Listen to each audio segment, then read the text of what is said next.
para muallim, para ustadzah, pimpinan BKMT se-Kabupaten Mandailing Natal yang saya dan kita muliakan serta kita doakan mudah-mudahan selalu diberikan keberkahan oleh Allah Subhanahu wa taala. Amin. Budak Dr. Andes Haji Dahlan Hasan Nasution, tepuk tangan untuk beliau yang sudah mengajak saya mulak tuta kembali bersilaturahmi, berjumpa dengan semua atau bangun kaum Kahanggi, apa lagi? Anak Boru, Mora, apa lagi? Naposo Nauli Bulu. Wah, yang hari ini kita semua berkumpul di Kota Nopat, mudah-mudahan senantiasa menjadi kebaikan dunia dan akhirat. Amin ya Rabbal. Kebetulan umat saya dari sayur Maincat, dan saya sering sekali nih dulu kalau ke pasar ya beli kecap asin ya. Masih ada kecap asin. Mudah-mudahan nanti bisa dibawa gitu. Alhamdulillah, di suasana yang tadi Pak Bupati sudah menyampaikan kepada kita, musibah bencana yang hampir meluluh lantakkan setiap persendian, bukan hanya ekonomi Indonesia tapi ekonomi dunia. Sudah ribuan perusahaan besar di dunia ini yang menyatakan dirinya bangkrut. Sudah banyak orang tidak lagi memiliki pekerjaan. Jangankan menghidupi karyawan, menghidupi orang lain, menghidupi dirinya saja sudah tidak mampu. Tapi alhamdulillah, dengan izin Allah Subhanahu wa taala, kurang lebih hampir 5 bulan kita diuji dengan corona ini. Mudah-mudahan Allah berikan kita kemampuan untuk hidup dan juga menghidupi orang lain. Amin ya Rabbal. Inilah kekuatan doa. Makanya hari ini Pak Bupati mengajak kita tidak hanya tabligh akbar, tapi ada zikir dan doa. Kalau hidup hanya mengandalkan akal, mengandalkan otak, mengandalkan pikiran, maka hidup banyak stres, hidup banyak pusing, karena akal, otak, pikiran selalu menganalisa sesuatu yang logis, yang masuk akal. Kalau nggak masuk akal, dia nggak akan terima. Ke depan, kalau mentok, dia ke kanan. Kanan mentok, dia ke kiri. Kiri mentok, dia ke atas. Atas mentok, dia ke bawah. Mentok semua, mau kemana? Ayo. Pasti akal bingung, akal stres. Allah kasih kita hikmah pelajaran itu banyak. Dan hampir semua yang Allah sajikan di muka bumi ini, kalau kita mau jadikan ibrah, jadikan pelajaran, maka dunia ini adalah madrasah, pendidikan bagi hidup, dan kehidupan kita. Saya kasih contoh. Allah Subhanahu wa ta'ala banyak memberikan pelajaran di dalam kehidupan kita. Termasuk tadi Pak Bupati menyampaikan, bahkan di dalam COVID sekalipun ada rahmat, ada karunia, ada nikmat yang Allah berikan kepada kita. Kalau kita sering baca surat Yasin, itu dalam surat Yasin ada ayat yang insya Allah kita hafal semua itu. Bismillahirrahmanirrahim. Al-yawma nakhtimu ala afwahihim wa tukallimuna aydihim wa tashhadu arjuluhum bima kanu yaksibun. Ini cakep nih, Masya Allah. Akan datang nanti satu hari di mana mulutmu akan dikunci. Masya Allah, sekarang mulut pada dikunci-kunciin ini. Jangankan ngomong, senyum aja udah susah.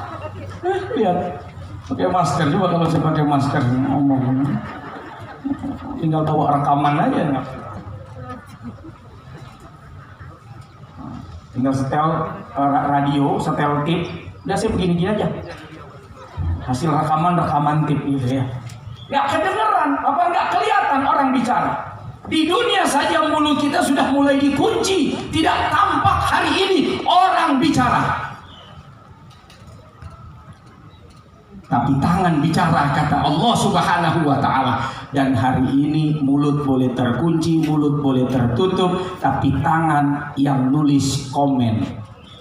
Itu baru di dunia. Allah sudah tunjukkan betapa mulut boleh terkunci, tapi tangan mampu bicara. Belum sampai hari kiamat, belum. Ini cerita Allah hari kiamat ini, di mana nanti mulut dikunci betul-betul, tangan akan bicara. Belum sampai kiamat, Allah sudah tunjukkan buktinya bahwa tanpa bicara pun saudara bisa menyampaikan pesan dan informasi. Sama seperti manfaat lisan untuk menyampaikan pesan, begitulah hari ini tangan mampu menyebarkan pesan dan informasi apapun. Belum sampai hari kiamat, belum sampai akhirat, Allah sudah buktikan janjinya dalam Al-Quranul Karim. Hari ini corona, ya Rabb, manusia betul-betul diluluh lantakkan kesombongannya. Virus kecil, tapi perekonomian yang besar bisa hancur. Rumah tangga yang selama ini hebat, makmur, bahagia, hari itu berapa banyak rumah tangganya hancur berantakan, saudara. Makanya tadi Pak Bupati kasih pesan sama kita. Ini kesempatan kita nih untuk sayang-sayang sama istri, sayang-sayang sama suami. Iya, saya Masya Allah. Ini baru lubis ini, April Jasmine lubis. Teman lubis Betawi. Lubis Betawi ini banyak ibroh, banyak pelajaran. Termasuk hari ini kita diajak Pak Bupati untuk zikir dan doa. Pak Ustadz, ini urusan COVID, urusan virus, kenapa disuruh pada doa? Yang punya virus siapa? Allah. Yang nyiptain virus siapa? Yang mentakdirkan adanya virus siapa? Minta dong sama Allah Subhanahu wa ta'ala. Sambil nunggu perjuangan dokter-dokter kita, nunggu perjuangan mereka yang meneliti untuk adanya vaksin dan lain sebagainya, mohon sama Allah yang punya virus, yang nyiptain virus, yang mentakdirkan virus itu hadir, agar dibawa lagi ini virusnya, diangkat, dihilangkan oleh Allah Subhanahu wa ta'ala. Begitu juga dengan virus corona. Bicara sama yang punya, ngomong sama yang punya. Ya Rabb, 5 bulan sudah Engkau berikan kami pelajaran hidup dari corona. Bagaimana arti menjaga kebersihan, arti menjaga kesehatan yang selama ini tidak kami syukuri. Masya Allah, sekarang orang tiap hari cuci tangan. Dulu orang tiap hari cuci tangan biasanya mau makan. Ini sekarang tiap hari cuci tangan, makanannya nggak ada. Biasanya kan dulu orang kalau mau cuci cuci tangan itu pasti panganon sudah tersedia itu makanan di depan. Ini tiap hari ketemu cuci tangan, sampai rumah cuci tangan, ke kantor cuci tangan, mau keluar cuci tangan, tapi makanan nggak pernah ada ini. Cuci tangan aja tiap hari. Di sini Allah Subhanahu wa taala mengajarkan kita arti kebersihan. Dan itu yang tadi Pak Bupati sampaikan, kalau kita mau ambil hikmahnya, ini corona juga karunia dari Allah Subhanahu wa taala. Jangankan bicara corona yang sampai hari ini vaksinnya belum ditemukan. Berapa banyak orang yang wafat meninggal dunia. Bahkan puluhan ribu orang di dunia ini, bahkan ratusan ribu sudah orang yang meninggal karena disebabkan wabah corona. Orang yang sariawan aja, sariawan. Apa sariawan itu? Orang yang sariawan, guamon, makan ayam, makan daging, makan rendang, walaupun enak kata orang, mahal harganya, terasa nikmat apa tidak? Tapi kalau orang lidahnya sehat, jangankan ayam, daging, semur, mangan parira, mangan joring, mangan abu, nataboan nih. Nikmat. Ternyata nikmat itu sempit. Kapan orang mendapatkan nikmat? Saat makanan sampai di lidah. Coba di situ orang dapat nikmat makan. Selesai melewati lidah, mana ada lagi terasa? Saudara pernah nggak merasakan asin di tenggorokan? Apapun yang masuk kalau sudah lewat tenggorokan sama aja itu. Tapi nikmatnya makan, nikmatnya minum, nikmatnya sirup, nikmatnya es, nikmatnya gula, nikmatnya sambal, nikmatnya asam, cuman seukuran lidah. Ya Allah, cuman segini aja nih. Segini doang nikmat itu diberikan oleh Allah. Tapi luar biasa kebahagiaan kita hidup. Masuk ke tenggorokan, sudah nggak lagi terasa nikmat orang makan. Lewat dari tenggorokan, udah makin gak terasa apa pula yang ada di sini. Begitu keluar dari sini, makin gak mau merasakan. Udah gak ada nikmatnya lagi.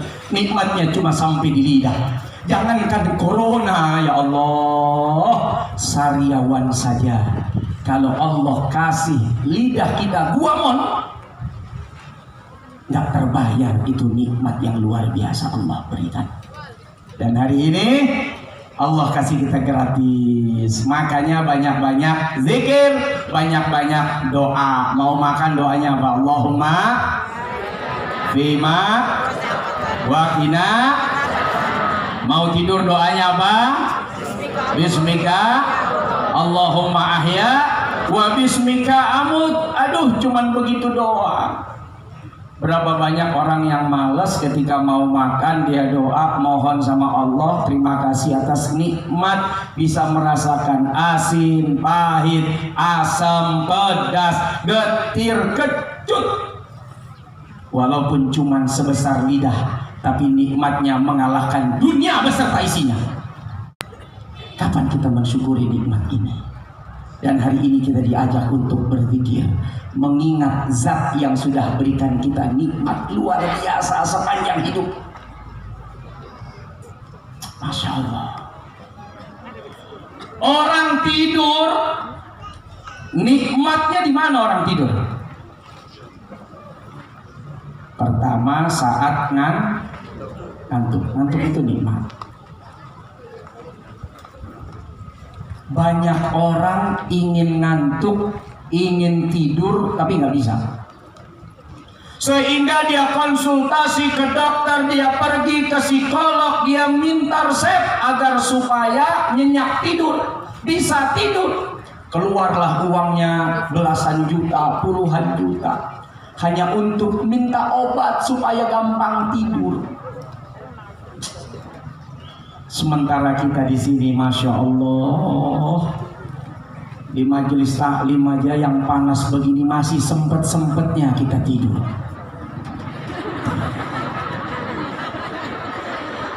panas kayak begini masih sempet-sempetnya modom. Sementara kita nggak perlu bayar. Tapi begitu bangun tidur, yang dicari sama kita Allah atau HP. Bangun tidur dipanggil Allahu Akbar, Allahu Akbar, masih ajan. Allahu Akbar, asyhadu an la ilaha illallah, baru qomatan. Udah kesiangan. Allah panggil, dia nggak datang. Tapi ketika Allah kirimkan makhluknya yang bernama mules, tahu mules? Get meeting.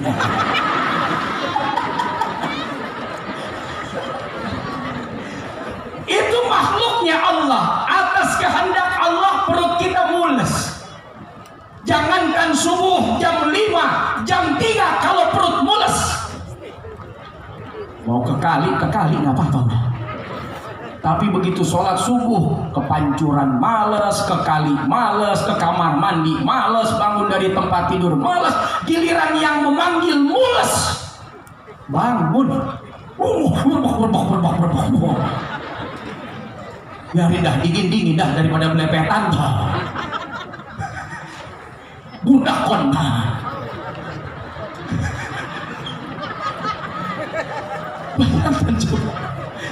Ini kan zikir dan doa. Zikir itu kan mengingat. Ingat dong sama yang ngasih.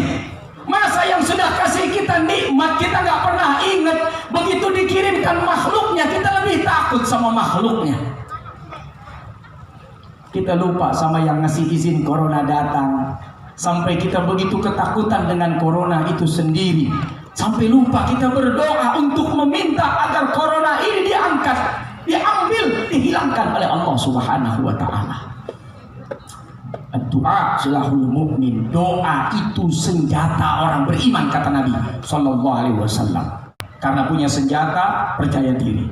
Orang beriman, kata Nabi, punya senjata yang istimewa. Apa itu? Doa. Doa ini menembus langit. Apa nggak hebat itu doa? Nah, pikir doa ini bagian komunikasi kita dengan Allah Subhanahu wa Ta'ala. Satu waktu Nabi Musa membawa kaum Bani Israel menuju ke satu tempat yang entah berantah, pokoknya pergi saja tinggalkan Mesir. Malam hari berangkat, dibawalah rumah-rumah, dibawalah ayah-ayah, dibawalah anak-anak muda, dibawa semua anak-anak kecil, laki, perempuan, tua, muda, bawa semuanya. Pergi meninggalkan Mesir. Sampai menjelang pagi, Nabi Musa tidak lagi bisa melanjutkan perjalanan karena di hadapannya ada lautan. Logika Bani Israel saat itu, habis sudah kita semua. Selesai kita hari ini, pasti mati kita. Di belakang tentara Fir'aun, di depan lautan yang luas, mau kemana kita akan pergi?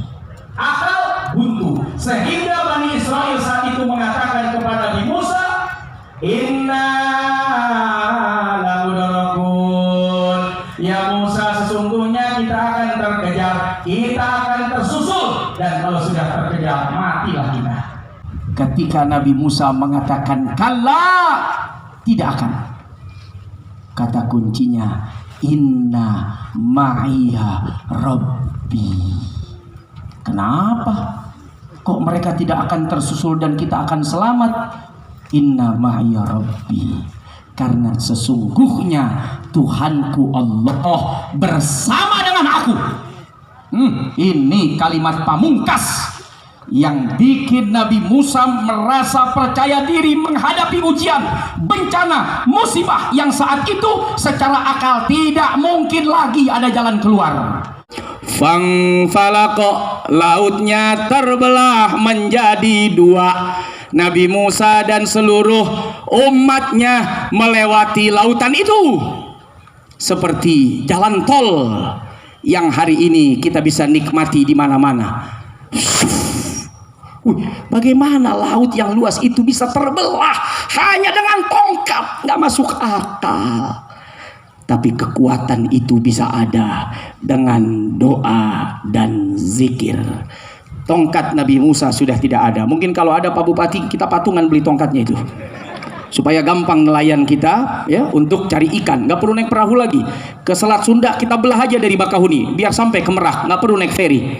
Tongkatnya udah nggak ada, tapi Allahnya masih ada nggak? Ini kuncinya. Tongkatnya sudah tidak ada, tapi Allahnya kan masih ada. Yang mentakdirkan tongkat itu menjadi sebab laut terbelah, Allahnya masih ada. Maka minta sama Allah. Bisa kita di Mandailing Natal ini zona hijau ya, alhamdulillah. Sehingga kita bisa berkegiatan. Tetap kita ikhtiar, jaga kesehatan, upayakan pakai masker, upayakan jaga jarak, upayakan cuci tangan. Pulang ke rumah nanti kita buka baju, kita ke kamar mandi, ya kita mandi, kita salin, kita masukkan ke tempat cuci. Ini ikhtiar kita. Dan kita mohon sama Allah, ya Allah, kalau ada virus hindarkan saya dari situ. Begitu aja doanya. Alhamdulillahi Rabbil Alamin, Ar-Rahmanir Rahim, Maliki Yaumiddin, Iyyaka na'budu wa iyyaka nasta'in, Ihdinas siratal mustaqim, Siratal ladzina an'amta 'alaihim, Ghairil maghdubi 'alaihim waladdallin. Amin. Terima kasih. Sasudena. Ini akibat belum minum ini. Mudah-mudahan apa yang saya sampaikan bisa menjadi kebaikan. Mohon maaf, mangido maaf atas segala kesalahan kekurangan. Insya Allah kita jumpa lagi. Dan mudah-mudahan Pak Bupati ada rencana akan mengadakan safari dakwah. Mudah-mudahan bisa terwujud. Terima kasih. Wassalamualaikum warahmatullahi wabarakatuh. Waalaikumsalam.